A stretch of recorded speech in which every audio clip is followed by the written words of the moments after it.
Hi friends, this video shows how to fix all network and internet related issues. Please don't forget to subscribe this channel. Please like and share the video.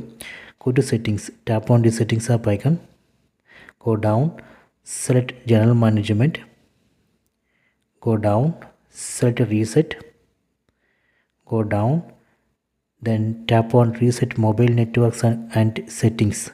Tap here. This will reset all mobile network settings. Tap on reset settings button, then tap on this reset button.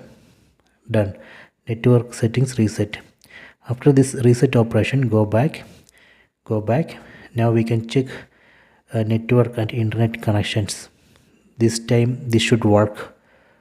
This way, by resetting mobile network settings, we should be able to fix all network and internet related issues.